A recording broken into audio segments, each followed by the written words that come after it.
1968 Summer Olympic Games changed the face of sports forever. Back live at ringside, and now with Larry Merchant, let's turn our attention to Oscar De La Hoya. Larry, a year ago at this time, Oscar De La Hoya was fighting somebody named Patrick Charpentier in a football stadium in El Paso. He was looking ahead to a meaningless rematch with the faded Julio Cesar Chavez, and he was basking in criticism for taking big money fights with no competitive impact on the sport. Now, here he is fighting the illustrious Carr with a record of 48-2 between fights with Ike Quartey and the apparent matchup upcoming with Felix Trinidad. What happened to De La Hoya? Well, Jim, he's always been a kind of ongoing, persistent work in progress, always redefining himself between fights, before fights, during fights, and right after fights. You may remember that it wasn't too long ago he was saying, well, he wasn't going to fight that long, and he might turn out to be a golf pro or maybe an architect or an actor. But yesterday he told us that he's really found out what he wants to do with his life for the next 5 years. He wants to be a prize fighter. You may also remember that he was more or less a slugger and brawler early in his career, but then he decided he wanted to be Willie Pep. Well, now he says he wants to go back and be more of a fighter, as he called it. When you're Oscar De La Hoya, you can make those changes. It's all in the service of trying to be great and trying to be perfect. He told us that he took the fight with Quartey because his fans demanded a meaningful fight. He told us that he's taking the fight with Trinidad, assuming it can be all worked out, because he wants to fight. Let's not get too carried away here. There's also a minimum of $15 million involved. Carr is the kind of fighter who can be very dangerous as any welterweight, if he's looking back to Quartey or ahead to Trinidad. De La Hoya is hungry enough and ambitious enough, you don't expect that. But anything can happen in a prize fight. Well, and particularly against an opponent like Carr, as we mentioned, 48 wins. The losses only to Quartey and Trinidad. A fighter like Carr, George Foreman, doesn't expect to be a 10-1 betting underdog, as is the case here against De La Hoya, so you know that his motivation will be sky high. But beyond that, what would he have to do to give Oscar trouble? He's got to make certain that he only gets his rest once he get on that stool. Fight 3 minutes every round, most of it moving backwards, side to side, and keeping Oscar, circling him and following him in a circle. If he decides to rest, he can lose it all, but if he just takes it on, this challenge, win every round, don't lose one round, he can walk out here a victory. He's got the skill to do it. Box with aggression. You got to box, but yet keep it in a circular fashion so the judges can give him some, he's not running, so to speak. But you got to win every round, every minute. When you sit down on the stool, take a rest. Good plan. Let's see if Carr can pull it off against the Golden Boy, whose impact on the sport as a fighter is surpassed perhaps only by his impact as a marketable commodity. Not for nothing do they call Oscar De La Hoya the Golden Boy. As his promoter might say, it's all about the Benjamins. The sport may be troubled, but at the top end of the pay scale for athletes, boxers have nothing to apologize for. According to Forbes' 1997 survey, Oscar De La Hoya's $38 million trailed only Michael Jordan and Evander Holyfield in income for that year. Like Sugar Ray Leonard, who also enjoyed tremendous earning power, De La Hoya's path to stardom began at the Olympic Games. The Olympics has been, for the past 20 years, the key springboard to any great professional career. And now the Olympics isn't televised on prime time anymore. Oscar may have been the last great Olympic fighter who had that built-in springboard. American television viewers were captivated by the 19-year-old De La Hoya as he won Barcelona Olympic gold for his recently deceased mother. And his fame has only increased since he turned pro in November of 1992. Oscar, number one, is good-looking. Secondly, he's very, very articulate. Third, his intelligence comes through. And fourth, he's Hispanic, which is a big, big plus because companies want to reach this great emerging Hispanic market. The question is, how does an athlete from a darker side sport like boxing become the cover boy for numerous national advertising campaigns? Oscar's image has been very carefully constructed. At times, I think it may be a little bit of a fabricated image, but nonetheless, there is a definite image that has been sold to the public. It's paid off. You know, Madison Avenue has come running, and Oscar has all the endorsements. 2 all-beef patties, special sauce. Is anyone here? I told you, dial 10-10-321 to save money. 50% when you talk over 10 minutes. I get angry in that ring. It's not me inside that ring. It's somebody else. Through his endorsements, De La Hoya and his promoter carefully target the heart of his fan base. I know what young kids want. I know what young kids want to see, and so I can give him a little bit of information, you know, on how a fight can be promoted towards a younger crowd. And it doesn't stop here. Now Oscar is taking singing lessons for an upcoming album release. Ya lo pagarás, tú no tienes perdón. And his website collects an estimated 3 to 4 million hits in a 2-week period surrounding each fight. De La Hoya admits all this fame comes with a price. But since he has abandoned the idea of applying for a conditional promoter's license to co-promote his own fights, business is back to normal. 2 months ago, it was a big distraction, but again, that's changed. Then all the endorsements, all the publicity I do, it's not a big distraction anymore. I think we're gonna leave it at just him being the promoter and just, of course, me helping out, but just me being the fighter. Oscar De La Hoya has no plans to slow down his ever-expanding business life, which will include the introduction of a Team De La Hoya clothing line to 5,000 retail stores around the world. With my image, who I am, what I represent, everything's going to skyrocket to the roof, including pay-per-view buys, including my endorsements. So far, everything De La Hoya touches has turned to gold, including millions of female fans' hearts around the country. More money. A projected fight with Felix Trinidad could boost De La Hoya's 1999 earnings to well over $40 million. Not bad for a Mexican-American kid from East LA. So maybe we should put dollar signs on the tail of the tape, which shows you that De La Hoya and Carr are 1 year apart in age. They used to travel together on amateur boxing trips going all the way back to their days as contemporaries in the Junior Olympics. De La Hoya with a 1.5-inch height advantage. They both weighed in yesterday at 147. Carr has gained 11 pounds since the weigh-in. Oscar only 7, and a 1-inch reach advantage for De La Hoya. Punch stat numbers, Larry. The numbers here are both fighters against Ike Corte. You can see again, Carr is the busier fighter. De La Hoya is much the harder puncher. Similarly with the jab, De La Hoya hasn't used his very hard jab to much effect in some fights. He might use it tonight. Rules of the bout, whether unofficial ringside scorer Harold Letterman. The Oscar De La Hoya Overcard fight is scheduled for 12 rounds using the unified rules of the Association of Boxing Commissions. There is no standing 8 count, no 3 knockdown rule. Only the referee can stop the fight, and you cannot be saved by the bell in any round, including the 12th and final round. Jim. Thank you, Harold. Overcard. Incidentally, Jim, you mentioned the odds before. I should throw a couple of numbers out here. There has been some support for Carr in the recent hours. The fight has gone down from 10-1 to 7-1.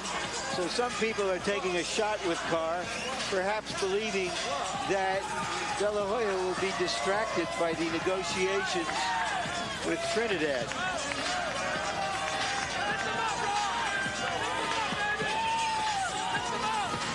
On the undercard of De La Hoya Cuarte, Carr had to beat Frankie Randall to earn this title shot.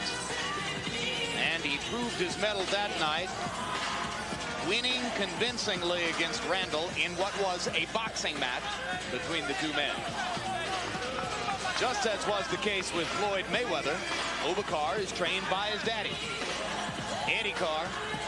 wearing the baseball cap a couple of shoulder levels behind Oba as they make their way into the ring. There's Eddie. And they trained at Big Bear in California at altitude, just as Mayweather did, just as De La Hoya does. The Carrs claimed that in their 6 weeks of training in Big Bear, they never once ran into De La Hoya, prompting Larry to suggest that it's a much bigger town than he had thought. I thought it was a general store and a few ski shops. And we've mentioned several times that Obakar's only 2 losses were to Ike Quarte and Felix Trinidad. Trinidad in 94, Quarte in 96. Against that, 48 wins, 1 draw, 28 KOs, a highly professional, skilled boxer, Obakar.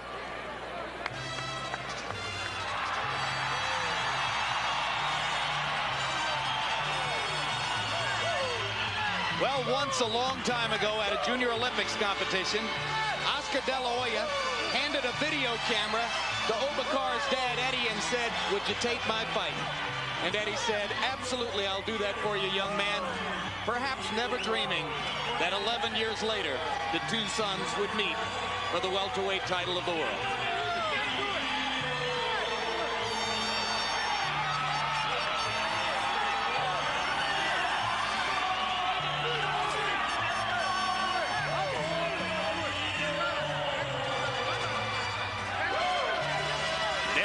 Often has deals lined up down the road beyond the fights that he's about to enter the ring for. Oh, no, that's something new. Oscar shouting at himself to build the intensity. It's not easy to wake up before a boxing match. All kind of ways to say to yourself, look, this is it. I'm here. Wake up. When you say it, finally, it may happen in 2 or 3 rounds, or it happen walking up the steps. That's what you really want. Well, the point I was about to make is he's been through the distraction of fighting when the deal is already on the table before. It's nothing new to him. It's just that this is the biggest deal yet. Because as big as the Quarte fight was, the Trinidad fight is bigger. Felix is better known. You don't want to shut the crowd out. You want to make certain you know I'm in the ring. This is a fight. You don't say to yourself, it's a sparring match. Oscar De La Hoya has had 30 previous fights. He's won them all. 24 KOs. Has not lost a bout since the 1991 World Championships, where he lost to Marcus Rudolph of East Germany, and he avenged that loss 1 year later in taking the gold medal at Barcelona. While you're watching this upcoming bout, you can also log on to www.hbo.com/boxing to chat, score each round of tonight's action, and comment on whether you like or dislike these exceptionally long fighter walk-ins to the arena here in the Mandalay Bay Hotel. Now let's go up to ring announcer Michael Buffer, the voice of champions. Ladies and gentlemen, Bob Arum's Top Rank Incorporated, the Mandalay Bay Resort Casino Hotel of Las Vegas, Nevada, the Las Vegas Hilton, and your undisputed, undefeated king of beers, Budweiser. This Bud's for you present 12 rounds of boxing for the WBC Welterweight Championship of the World. Sanctioned by the Nevada State Athletic Commission Chairman Dr. Elias Ghanem. Commissioners Glenn Carano, Lorenzo Fertitta, Dr. Luther Mack, and Dr. James Nade. Executive Director Mark Ratner. Chief Physician Dr. Flip Homansky. Physicians at ringside Dr. James Wishgame, Dr. William Berliner, and Dr. Margaret Goodman.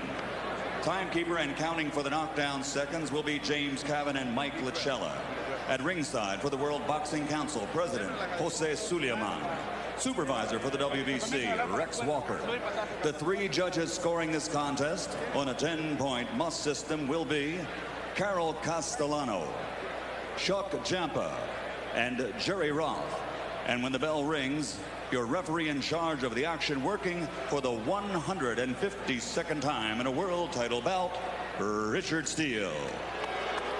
And now, from 60 square acres of the hottest and most exciting real estate here in Las Vegas, the Mandalay Bay Resort Casino, for the thousands in attendance and the millions watching around the world. Ladies and gentlemen, let's get ready to rumble!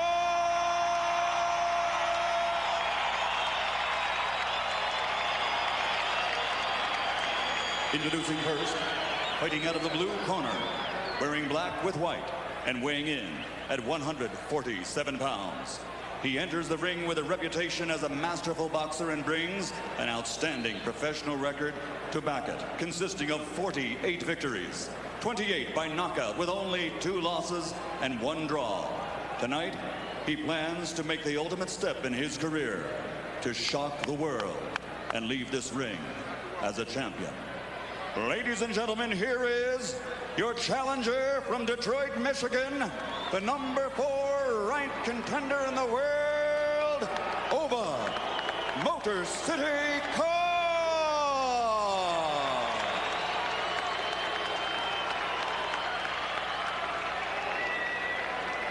And across the ring, fighting out of the red corner, wearing blue and weighing in also at 147 pounds. In 1992, he captured Olympic gold, and now, as a professional, he has a perfect record. 30 bouts, 30 victories, including 24 knockouts, while earning 4 world titles and the recognition as, pound for pound, one of the best in the world. Ladies and gentlemen, from East LA, presenting the former junior lightweight world champion, former lightweight world champion, former super lightweight world champion, and now the reigning and defending undefeated WBC welterweight champion of the world, the Golden Boy, Oscar De La Hoya.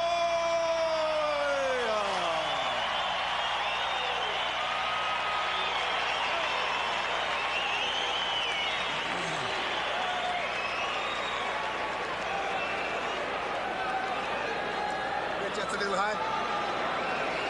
Okay, I gave both of you instructions in the dressing room. I'm cautioning again, obey my commands at all times.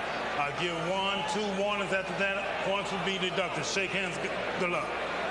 Oscar De La Hoya, being a smart young man, has noticed that he's finished his fights very strongly. He's promised now that since that worked, maybe he ought to start strongly. Let's see. De La Hoya with a new clothing contract, therefore a new color scheme, and also the shortest trunks we've seen in the ring in a while. Wonder if he designed them himself. Those trunks are as short as the things you wore in the '68 Olympics, George. Short all, baby. What I don't like is Oscar having a hard time warming up prior to the fight. Even his trainer was hitting him in the side and in the back, trying to make life come to him.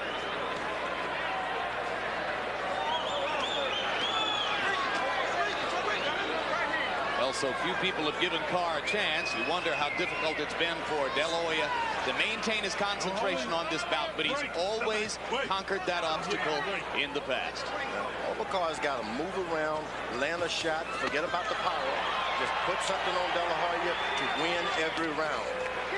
Pressure is on Oscar to get a knockout. He's got to stick his jab out there and dig hard. But Carr has the luxury of just winning round after round. That's that quick little right hand that is one of Carr's better punches. It was that quick little right hand up the middle that floored Trinidad in the second round of his bout with Felix back in '94. De La Hoya landing a left hand, and Carr seeming to wobble for a moment. A left jab it was, Jim. Wasn't all that hard a punch.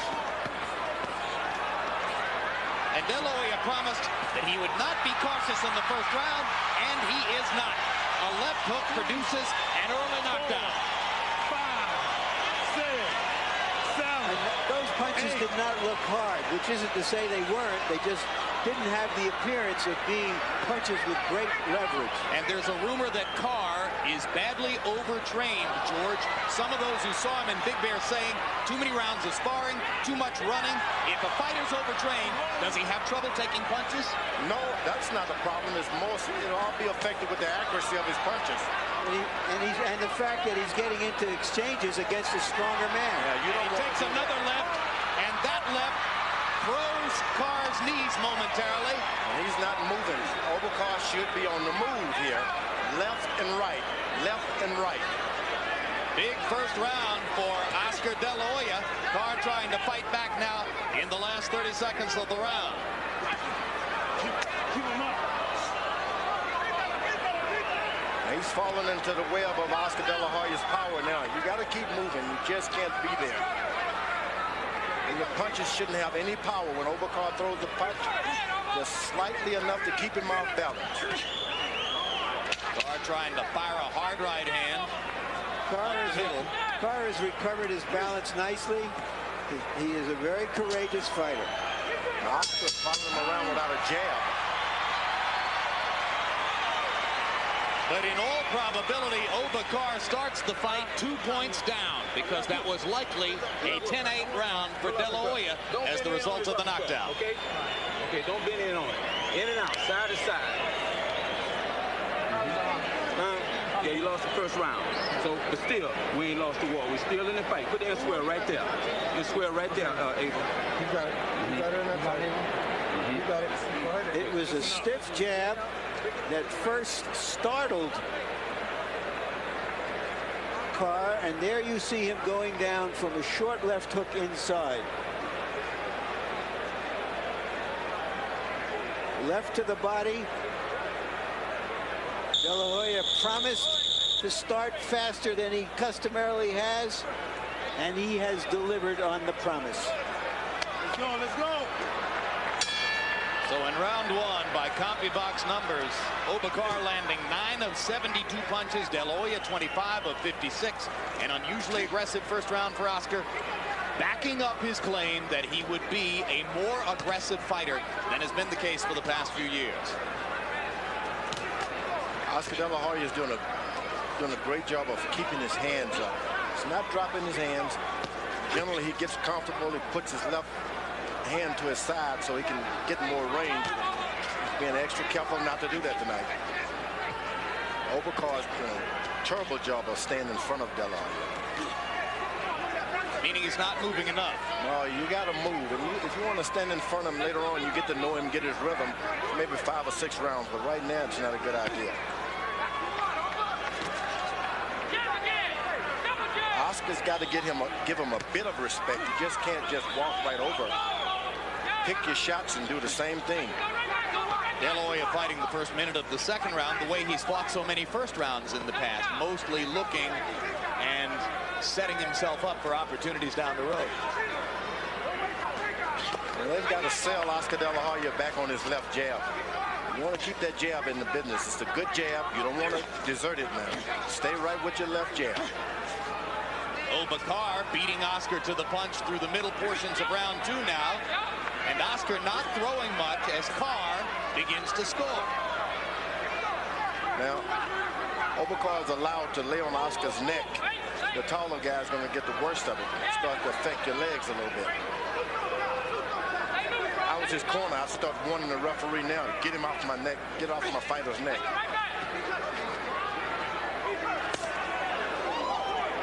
De La Hoya trying to dig the left of the body.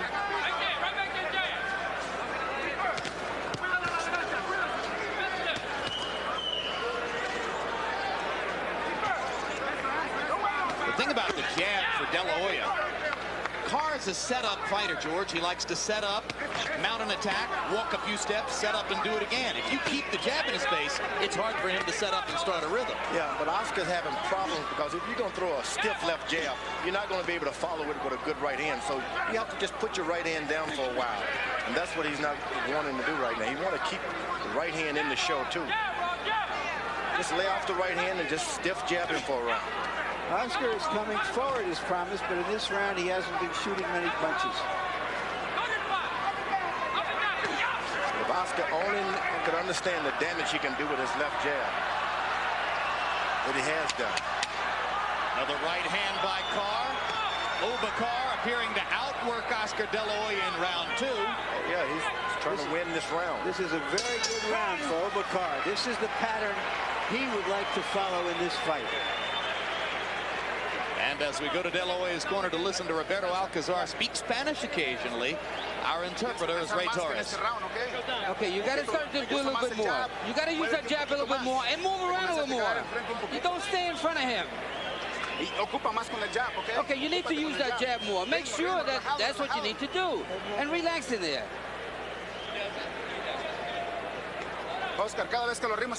Every time you get him to the corner, work the body. Work the body. Stay out of in front of him. And keep breaking on with that jab. You want to rest? Let's do it that round. He's being first. As long as you're being first. Listen, the right hand by itself. And use the right. So the right hand just to change the rhythm. Don't just use the left hand all the time.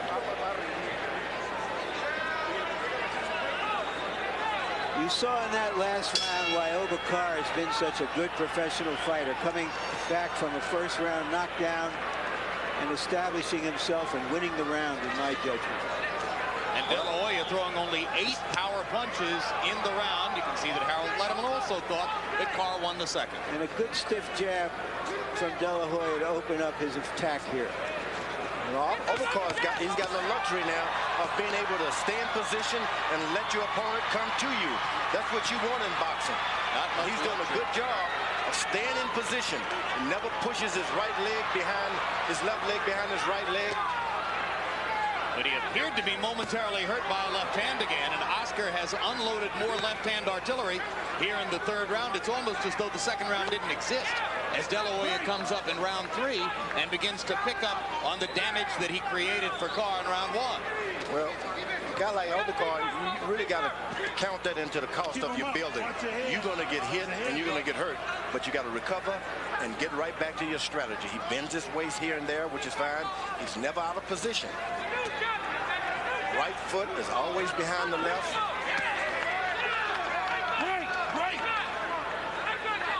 He's got Oscar hunting for a knockout.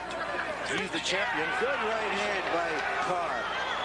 De La Hoya lands a little right of his own in retaliation. When De La Hoya is active with his left hand, particularly when he fires left hooks, Carr has trouble handling that. When De La Hoya sits back, Carr can attack, be aggressive, and control long stretches of the fight. Now Carr has moved the tide because he's inside where he wants to be. He's not having to back away. Whenever Oscar throws a shot, he's inside waiting on everything to finish. He's not away from it.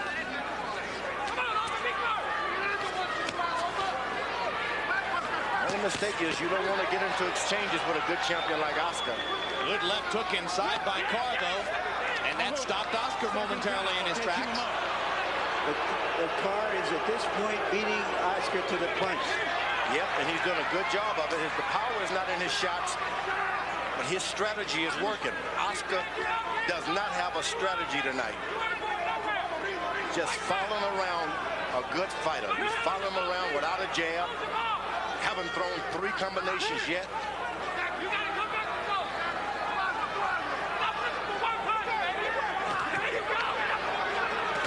Being first, now De La Hoya coming back. You heard Eddie Carr asking his son at the end of round 2, be first. Now Oscar's starting to drop his left hand, which is the worst habit he has.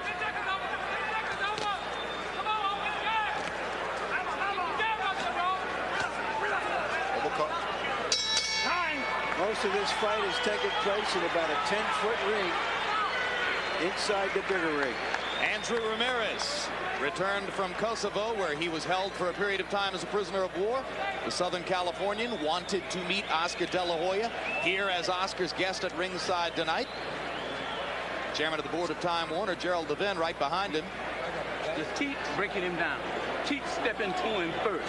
Keep using your jab in your right hand. Right hand to the body, hooks to the body, and stepping around it. Keep using it, all right? Keep using it. You breaking him down. It's the war. Who want it now? You got him. You taking him on out there in the deep water. So just keep using your jab. Keep punching in bunches.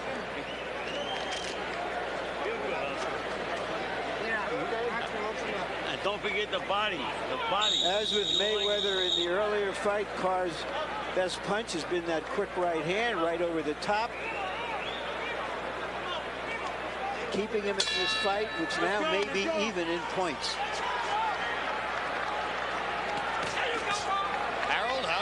it through 3. Jim, even in points, I agree with Larry. 28-28. Actually, 2 rounds to 1 over Carr. Jim, I got to tell you something. You got to go along with the referee and call that first round 10-8 to La Hoya. But as replays will show later, I really believe Oscar was holding over Carr behind the head with his right hand when he hit him with the left and dropped him. It was a holding and hitting thing that Steele didn't see. But since he didn't call it, it's 10-8 Oscar for the first round.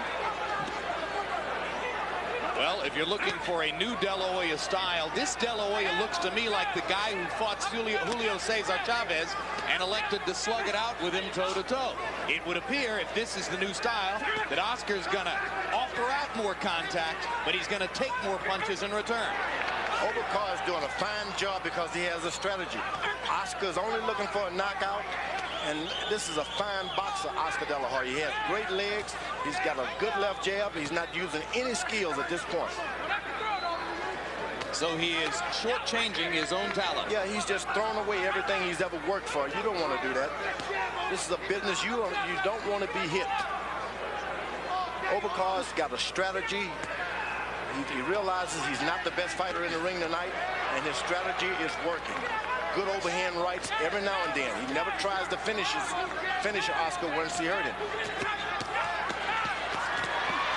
They trade again, and Carr is first and last in the exchange. Oscar's got to get that jab working and work on his combination and use his legs a little bit. Now the crowd begins to wake up a little and understand what they're seeing, which is that after the lopsided round 1 in De La Hoya's favor, Carr is very much in the fight. And that was a good left hook to the body by Carr.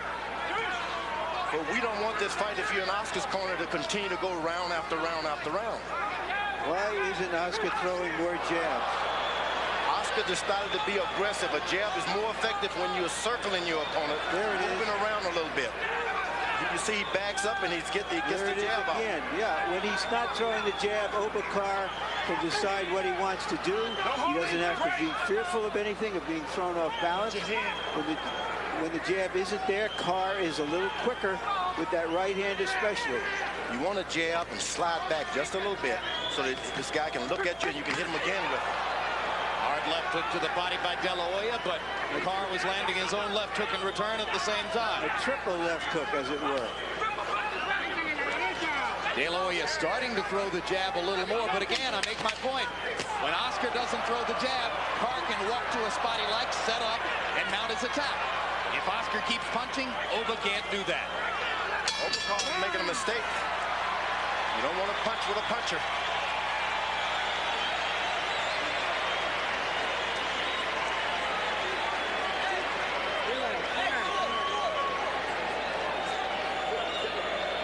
You got to sit down. Just relax and stay busy with a jab.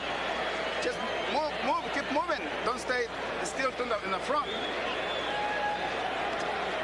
Oscar, dame combinaciones de dos golpes. You got to give me two punch combination at least. And watch out for his right hand. Escucha. Okay. More hooks and stuff like that. Lean to the side and get him the angle. Give me some water right there. Right hand and the uppercut going. Don't throw me the hook after the uppercut. Throw a straight right hand. You're already sitting there. Just pop real quick. Even if it's right at the chest. Oscar De La Hoya's father, Joel De La Hoya, himself a former fighter. Amateur style. In his hometown of Durango, Mexico. And Oscar assures us that his dad, Joel De La Hoya, remains a part of the inner circle, although the inner circle is going to be narrowed after this fight. Carr's done a good job of body punching. A few times the referee is saying keep him up, but those punches are getting right into that navel. Now I'm sitting here as I watch this fight and watch Carr fight an excellent fight. Whether people thought early on when in our introductions we were just hyping Carr to make it seem like more of a fight. Well, now you can see what we were talking about. This man is not the ideal tune-up for a bigger fight.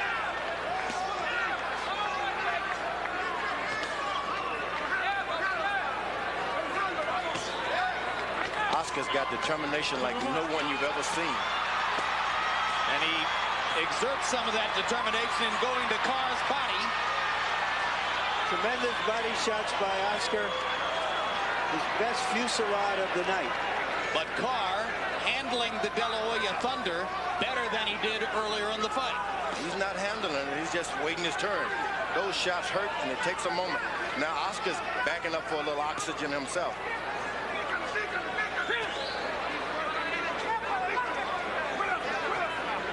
Oscar's starting to back up a little bit so he can see a better range for his left jab. I like that now.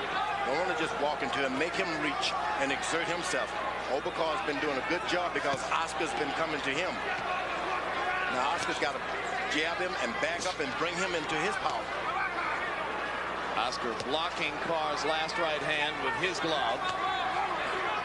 Working the jab, but only sporadically is De La Hoya, and now Carr lands another right hand lead.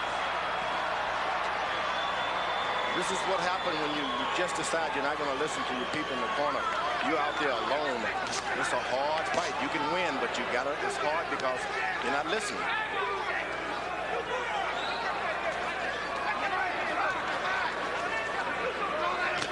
Oscar's chief corner man told him, sit down, let us do our job. And you can see they've had a...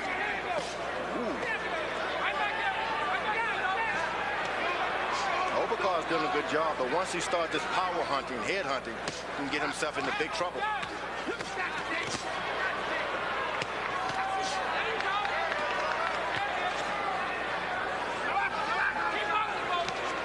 Now Obakar's backing up, moving side to side.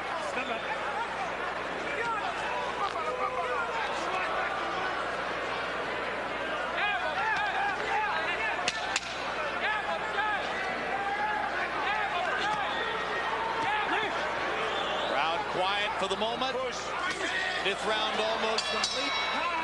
Carr continuing to hold his own, and maybe more so against Oscar De La Hoya. Breathe up, breathe. Yeah, breathe up, breathe up, breathe up. You got the timing with that right hand to the body, and that right hand upper chin, and that straight right hand down the middle. Do it off the jab. Sometimes when you throw the right hand, squat and go back up under the chin with the left hand if he ain't punching, okay? I mean, squat and go back up under the chin with your right uppercut if he ain't punching. He's trying to hit you with the hook. I'm praying, baby. Okay? Hold tight long. Once they get tired, it's hard. You gotta keep working. Don't give him the ring. Make sure you pressure him. Don't let him get in too close. He's throwing the right hands at you. Be careful with them. But be busy. Be first. Be busy, okay? I'll hustle him with your punch. Obakar's father said we would see something supernatural tonight. I don't know if this is supernatural, but it's a real fight. Certainly exceeding the expectations of most of us. And though we're less than halfway into the bout, already your mind wanders to the subject of a possible decision. There's a core of opinion among cynics in the sport, reinforced by the scoring in De La Hoya Whitaker and De La Hoya Cuarte, that Oscar has a hard time losing a decision. But what if Obakar clearly wins several rounds? It's not out of the question. Yeah, but Oscar gotten out there and tried to fight and win every fight he's been into. So you don't want to label him that kind of guy. This guy's a winner. As he proved in the 12th round against Cuarte. He hasn't, he hasn't had any gift. Even right now, when he could be boxing and moving, his corner has not even told him to do much about moving. He's still out there trying to win. Call him the golden boy, but he's no soft touch. I like Obakar's fight. He's been able to just touch him every now and then. Nothing hard, just touch him. Then he periodically lands some power to keep Oscar honest.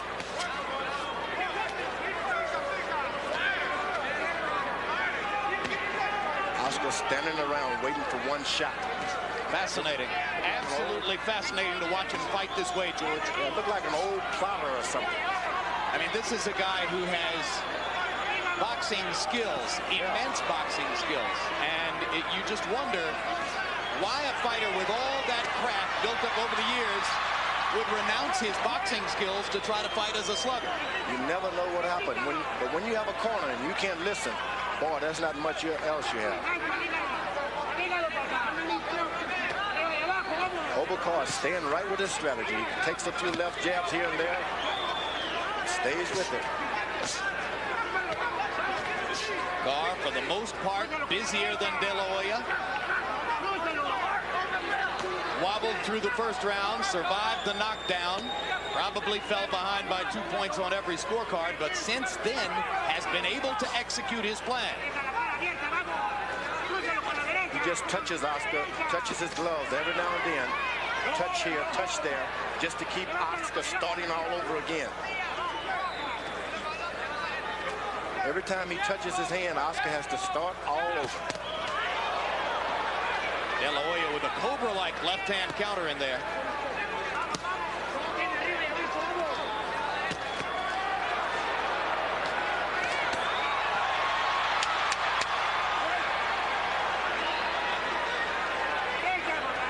Yep.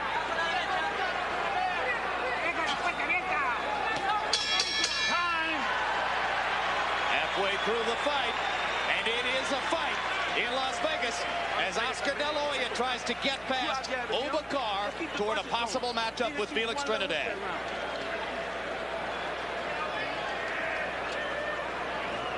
Oba Carr has landed a number of low blows this fight, but they've been really borderline low blows. Most of them, none of them down in Tierras del Fuego like that.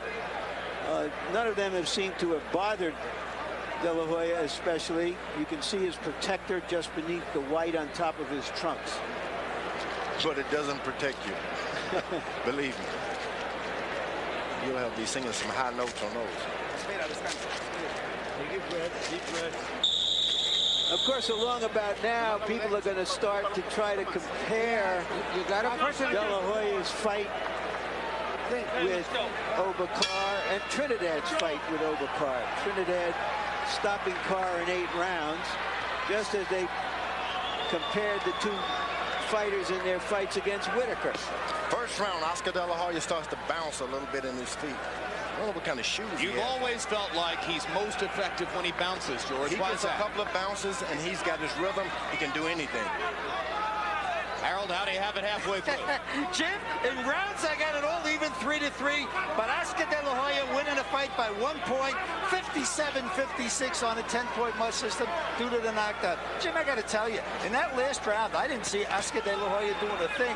And I'll be honest with you, I really believe he's not moving inside because he got headbutted in the first round, and he's nervous about getting headbutted again. Steele didn't see it the first round, but boy, he got headbutted.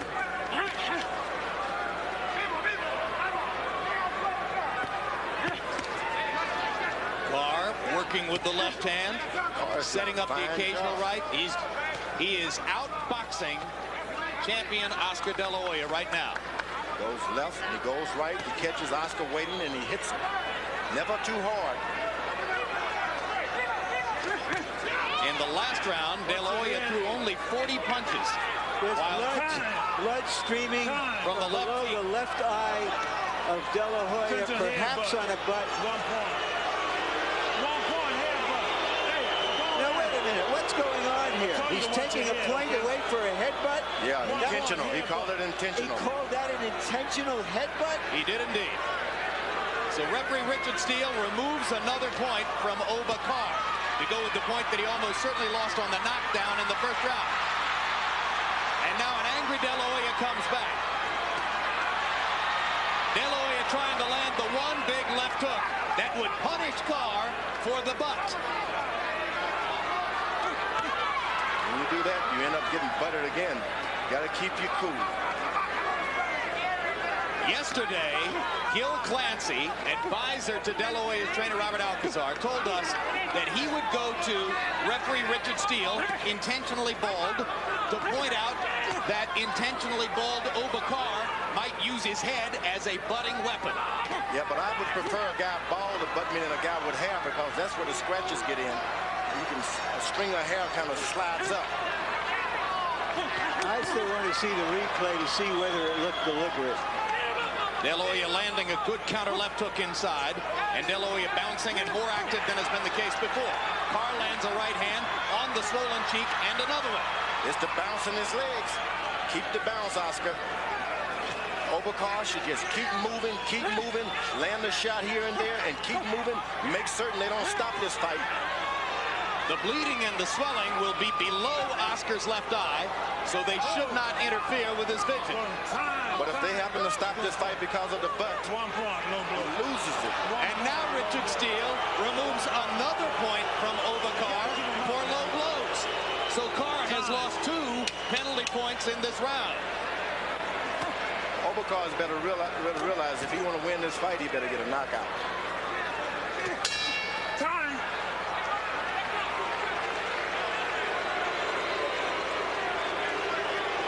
All right, let's take a look first. Larry, here's your look at the butt. You wanted to see what Richard Steele called an intentional butt. Let's take a look as they come in at close quarters. Both fighters have been aggressive. Now, that is not a deliberate butt. I don't know if the rules say you can take a point away for that, but that is not a deliberate butt. It's a damaging one, but maybe not deliberate. Harold, what do you think? Okay, here's what happened. Stop using that word deliberate. He called an accidental headbutt. Oscar De La Hoya was cut under the left eye by an accidental headbutt. Richard Steele does not have to take away a point on an accidental headbutt. But he did. But he did, okay? He took away 1 point. Why? Because Oscar De La Hoya suffered a cut. It was an accidental butt. Steele may have said that, hey, Carr butted him enough in this fight. Another accidental headbutt caused the cut, so he took away a point. But it wasn't intentional. Intentionally takes away 2 points. Now, what this means is if the fight gets stopped because of that cut, we go to the scorecards. Yeah, okay, we all understand that, Harold, but why is Richard Steele once again imposing himself on a championship fight by calling that accidental butt a foul? Larry, there is... Forget it. Because of the damage that was done is apparently Harold's point there. But it's not interfering with the fight. It's not... De La Hoya is fighting his fight. The blood is not going into his eye. No, you know, it was an accidental butt, period.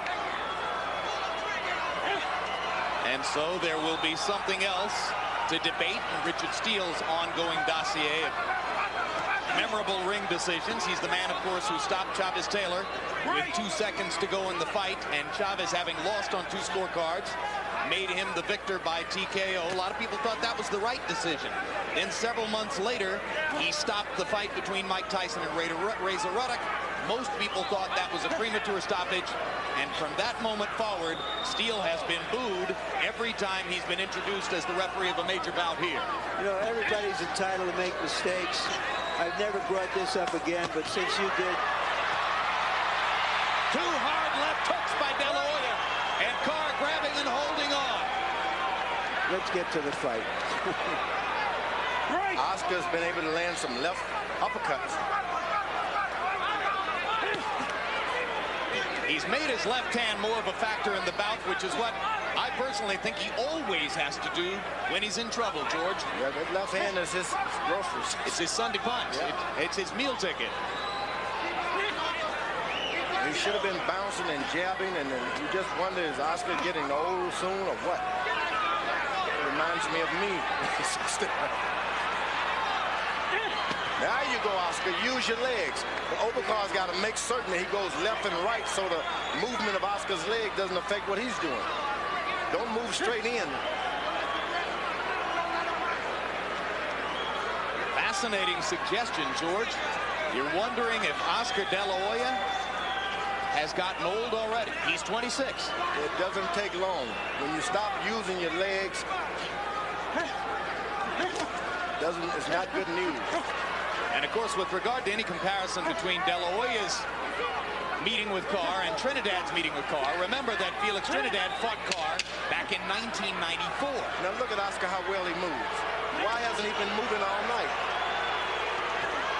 He's a good mover. Because when he moves, he's not punching, and he's the stronger puncher in this fight. He should be imposing his strength on Carr.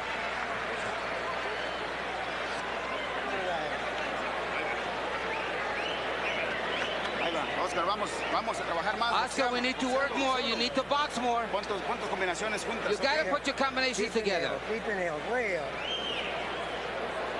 Vamos, Oscar. We got to keep going now. Trabaja, trabaja. You gotta work. No lo dejes que entre. Don't let him come inside. Respira, descansa. Go ahead. Take a deep breath. Relax now. No chances. You don't have to take any more chances. Flurry early in the round where you could see those remarkably quick hands of De La Hoya. But he gets a little bit wild sometimes. That left hand would have sent a lesser man flying across the ring.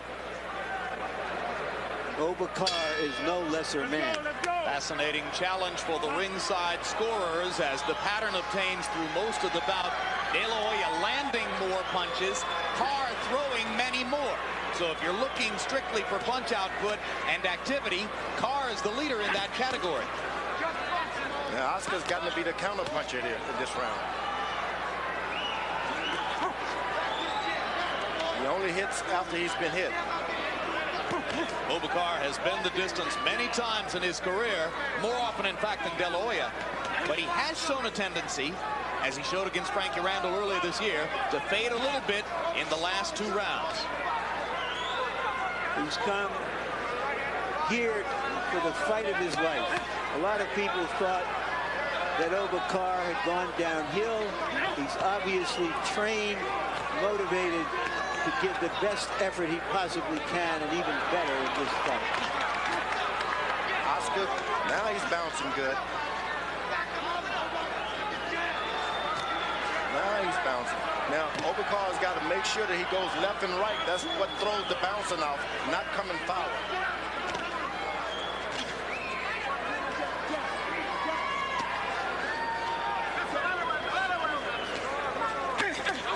Hard left hand inside by Carr, and De La Hoya retaliates with one of his own as Steele steps in and momentarily stops the action.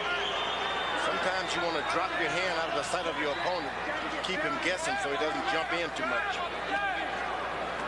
You always want to know where your guy's hands are, and Oba Carr stopped. Whenever he bleeds in a fight, Oscar De La Hoya feels he hasn't fought the fight he wanted to fight, but certainly the bleeding here has nothing to do with the fight he's trying to fight. He's gotten accustomed to swelling under his left eye. It happened against Miguel Angel Gonzalez. It happened against Chavez. Obviously, it'll be the case from the butt tonight. And some booze coming up because Oscar has decided that he wanted to dance a little. And that's nothing wrong with that. Use your skills. You got them, use them. But he's again allowing Carr to establish the activity contrast as Oba throws most of the punches. He seemed to think that he can take the round by way of a knockdown or something, so he loses the round intentionally almost.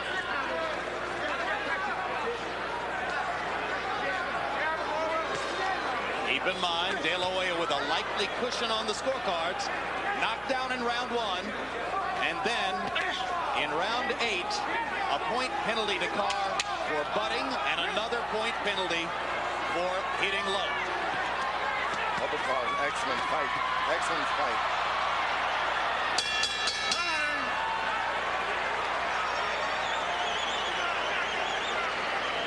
Keep that jab going. Keep that jab going. Keep winning rounds like that. Okay? Keep that jab going. Keep that, Oba. Keep that jab. Breathe up. You in shape to fight all day. You in shape to fight all day, baby. Third the charm, baby. Third the charm. Get your arms out. Get your arms out. They're giant.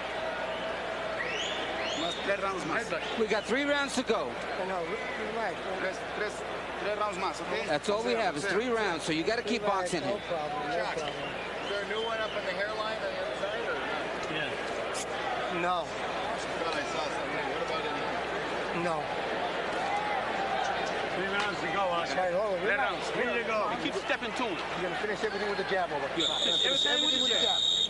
Seconds out. Everything with the jab. You know, I get the feeling that the crowd here is a little bit stunned by what's going on. Yeah, I think a victory for Oscar was a foregone conclusion. They came here for a celebration, a coronation, and the fight broke out.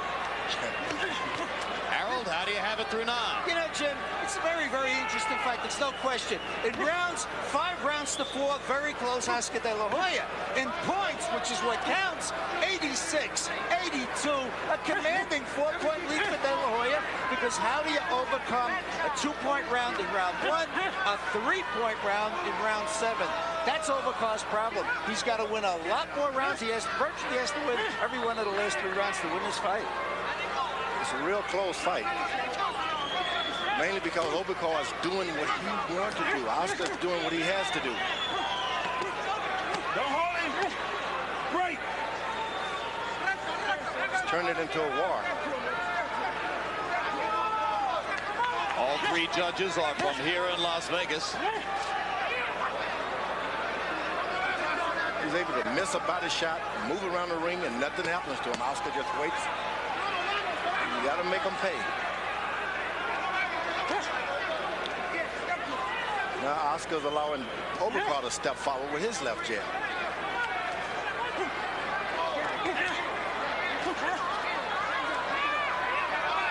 In round 9, the pattern once again obtained. De La Hoya landed more punches. Carr threw more. Now they trade pretty equally in round 10. Carr is doing a good job, but he don't want to get into a slug fist with Oscar De La Hoya. After that first round knockdown, Carr's shown a pretty good chin. He has taken some thunderous left hooks. And of course, he landed body punches early against De La Hoya, maybe to take some of the steam out of those punches. You know, we've celebrated Carr's chin, and rightly so. And although Carr does not punch anywhere near as hard as Oscar, he's hit Oscar with a lot of clean punches, and Oscar's chin is held up. Oscar's got a good chin.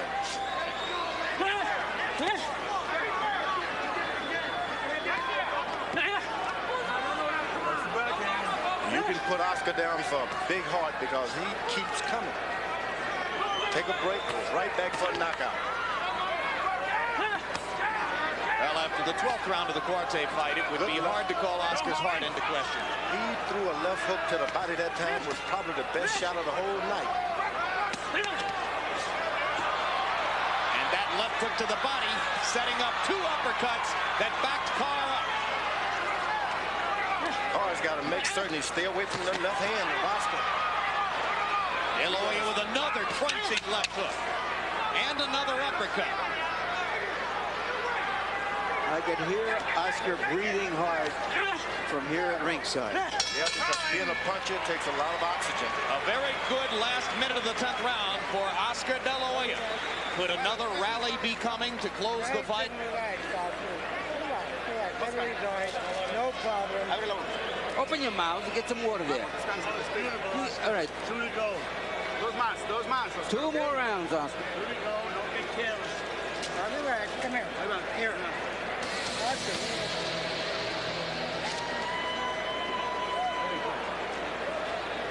Oscar, este round estuvo mucho mejor. Muy buen Oscar, round. this is a very good round for you. A very good round.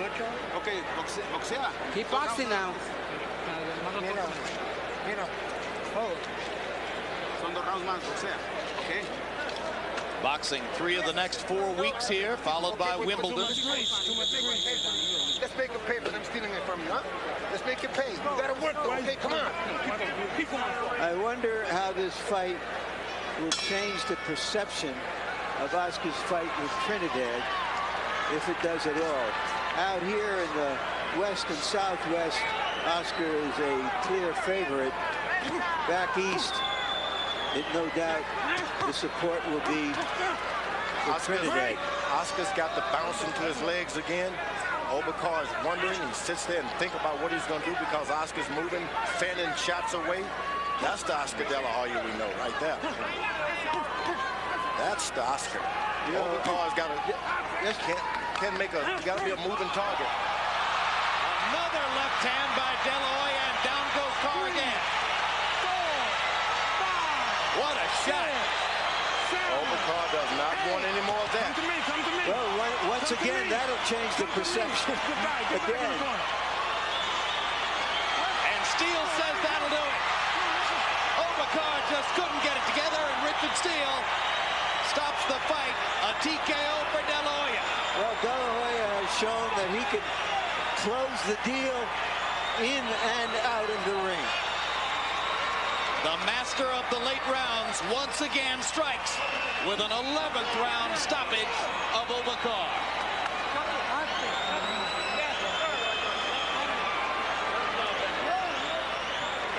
He really set it up, George, with that blistering last minute of the 10th round. He landed virtually every power shot down the stretch of the 10th round, and that softened Carr up for what came in the 11th. Most importantly, he started to get the bounce into his legs. He's just an ordinary fighter without the bounce. He's better realize that and don't revert to the old man stuff. He doesn't want to be a George Foreman. He wanted to be the golden boy. Yeah, flat-footed slugger who walks his man down. You don't want that. He doesn't need it. He's got the legs. Use them. Once those legs are pumping.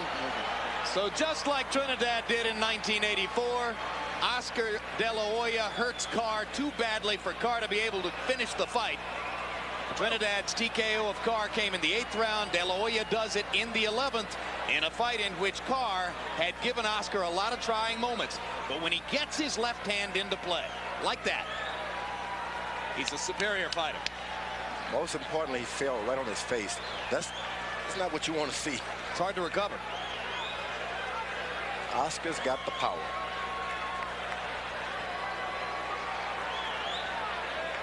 Many looks at this classic left-hand counter shot.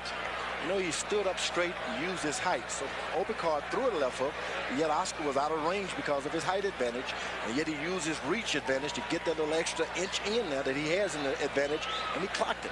And knocked the man down and eventually out, even though he was leaning away as he threw the punch. Because of the reach advantage, he has it, and his power is all in his hands. It's not much in his arms. I'm tempted to say it's all in his left hand. He wouldn't knock a man down and out like that with his right hand. No. Michael Buffer is ready with the official particulars. Ladies and gentlemen, here at the Mandalay Bay Resort Casino of Las Vegas, referee Richard Steele, following the knockdown, calls a halt to the bout at 55 seconds of round number 11. The winner, and still the undefeated WBC welterweight champion of the world from East LA, the Golden Boy, Oscar De La Hoya.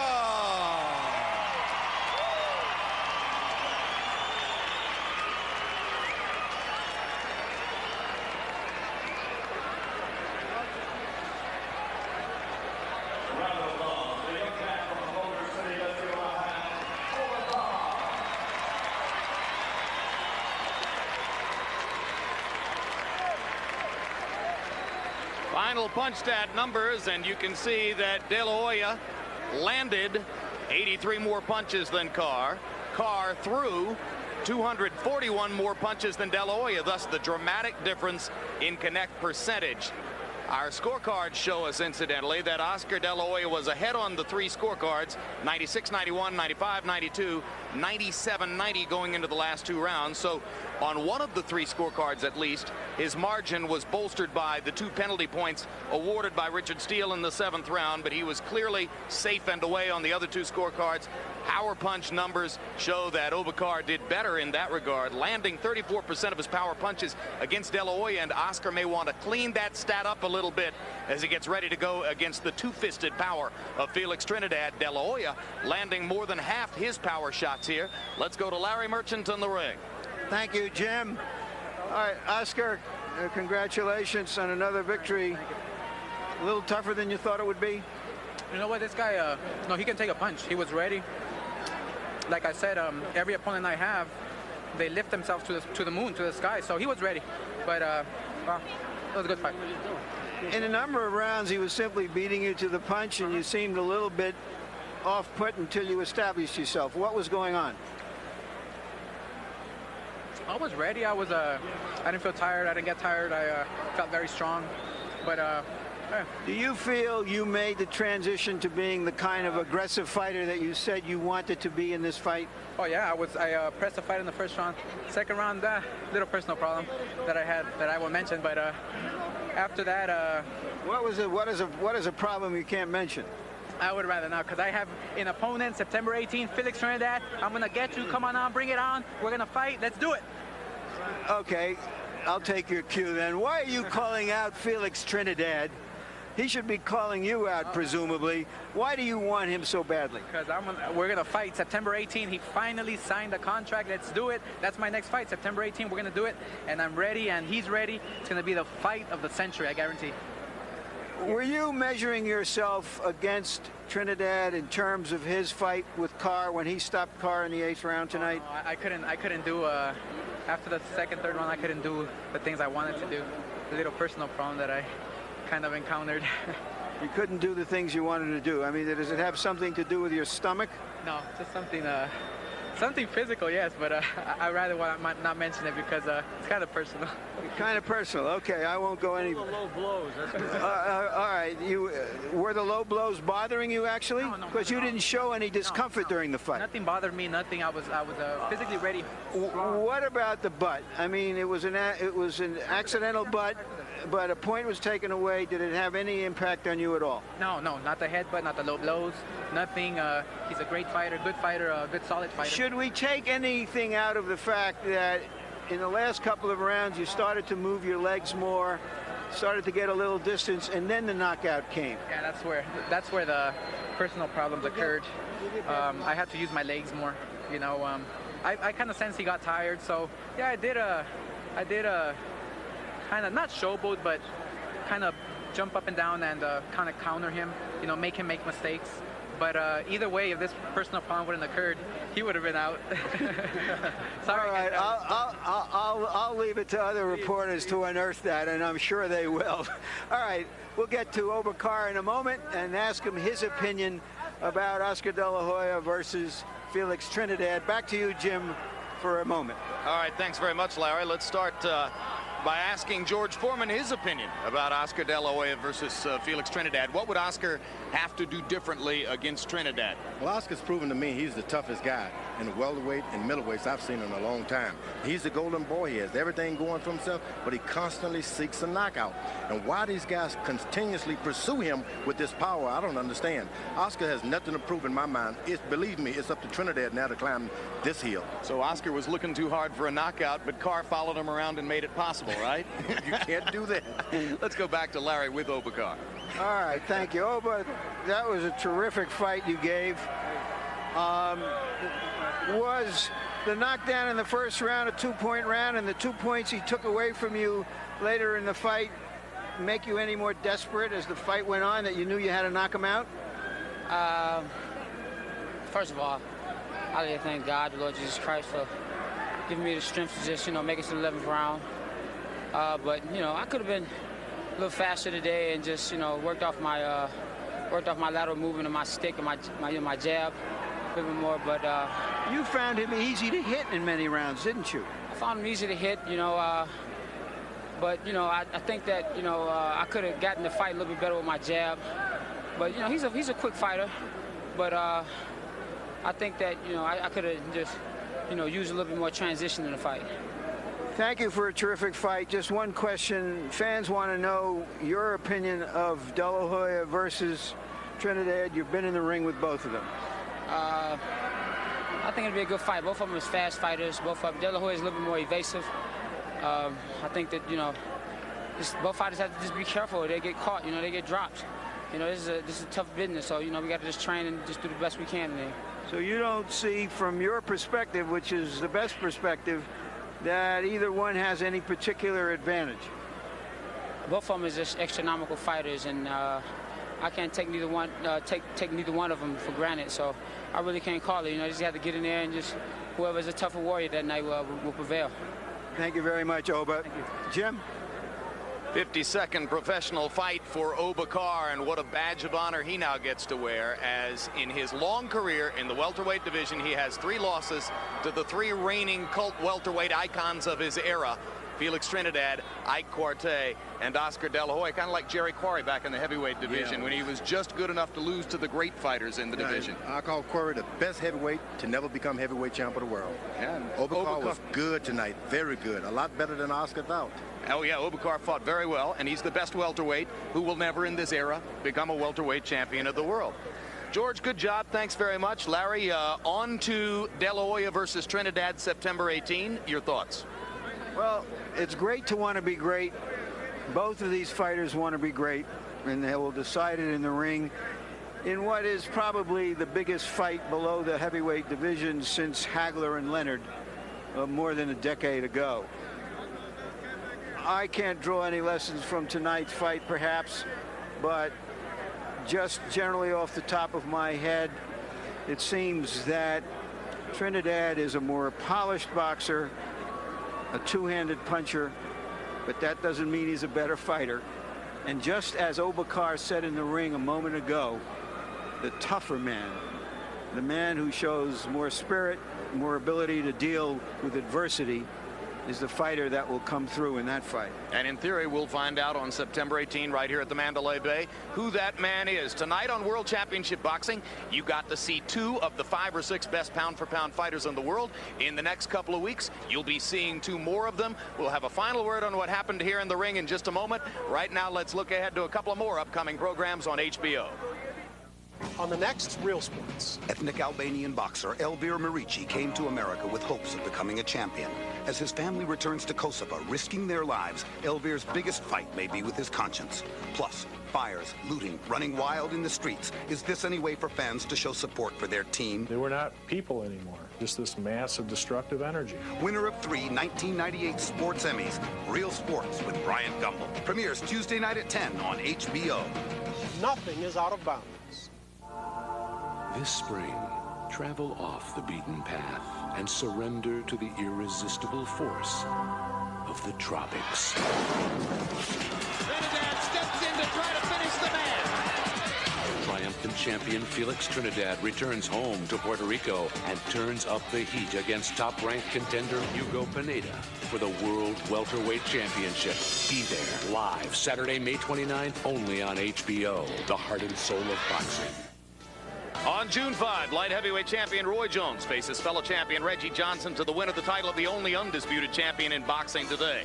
2 weeks later on Boxing After Dark, Michael Grant, one of the premier young heavyweights, meets veteran Lou Savarese. On Monday, June 21, we'll begin our 25th year of Wimbledon tennis as HBO Sports presents 59 hours of weekday action from the opening round through the semifinal, followed each night by a 1-hour highlight show. Earlier this evening, here at the Mandalay Bay in Las Vegas, throw-in Justin Jukov fought valiantly and very well for 8 rounds against Floyd Mayweather Jr. before Mayweather, in defense of his world 130-pound championship, TKO'd Juco with hard right hands in the ninth. And then Oscar De La Hoya was put through some strenuous activity by Carr, though he knocked Carr down in the first round and later got 2 penalty points against Carr. De La Hoya was still stressed as he went to the 11, where he landed big left-hand shots that knocked out Carr. 31st straight win for Oscar. Coming up immediately following tonight's coverage of World Championship Boxing, stay tuned for Cobra on the East Coast and The Lesson Before Dying on the West Coast. So now for Larry Merchant, George Foreman, and Harold Letterman, I'm Jim Lampley saying so long from the Mandalay Bay. The executive producer of HBO Sports is Ross Greenberg. Tonight's telecast of World Championship Boxing was produced by Rick Bernstein and directed by Mark Payton.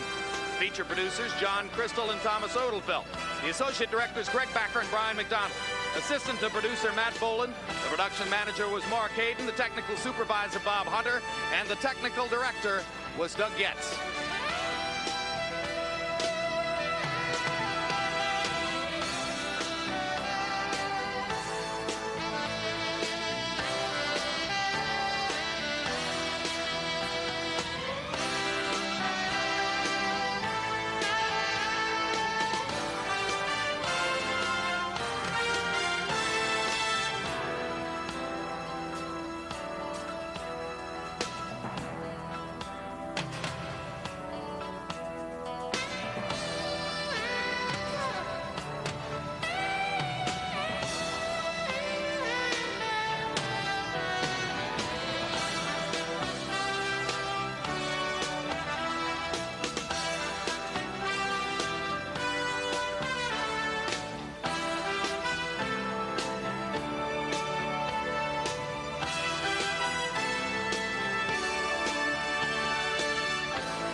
This has been a presentation of HBO Sports, the network of champions.